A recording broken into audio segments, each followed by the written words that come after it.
Tergantung prinsip kalian masing-masing. Tidak ada jawaban yang mutlak untuk lu berasmara tuh value-nya di mana.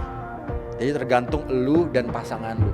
Karena pada akhirnya it's a mutual decisions. Kalau misalkan lu cinta sama seseorang yang dia menganggap providing itu adalah value yang harus dipertahankan sebagai laki-laki dan sebagai orang yang cinta sama dia, ya lu perjuangkan itu. Gitu. Tapi kalau misalkan ini terpisah dari asmara gitu, apakah gua menilai diri gue dari sisi providing? Enggak. Kalau ini udah tentang individu, enggak tentang hidup lu sendiri, enggak. You can choose value lu tuh apa. Tapi kalau dalam asmara, ya ada yang namanya negosiasi.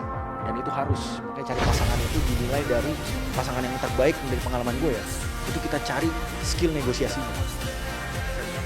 Nah, contoh misalkan, oke, gue mau laki-laki tuh yang bisa ngajarin gue banyak hal dalam dunia ini. Gue juga mau laki-laki yang berotot dan sebagainya.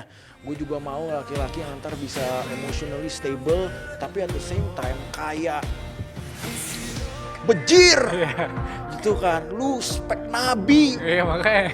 Betul, lu berdoa, tolong masukkan saya ke dunia Disney dan nikahkan saya dengan pangerannya gitu. Itulah, gak bakal ada. Kayak kita bilang tadi sempurna. Betul. Dan kemampuan negosiasi ini dimana kayak dia punya pemahaman kalau realita itu tidak seindah itu.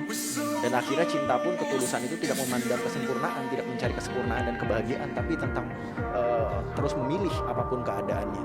Dan itu kan membutuhkan skill negosiasi, kayak negosiasi dengan dirinya sendiri kayak gitu sih, kayak realita seperti itu. Terus negosiasi dengan pasangan ya aku akan provide buat kamu, aku akan lindungi kamu, kayak rumah buat kamu dan sebagainya, tapi tolong jagalah keharmonisan di rumah kita ya.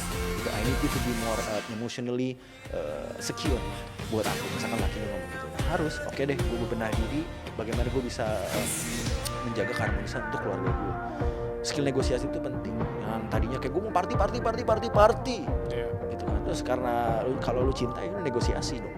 Kayak ya deh gue kurangin, bukan karena gue dikekang, tapi karena dengan gue mendengarkan pasangan gue, entah itu ceweknya atau cowoknya, itu gue menghargai prinsipnya, dan itu membutuhkan skill negosiasi gitu. Jadi balik lagi ke pertanyaannya, udah kejauhan.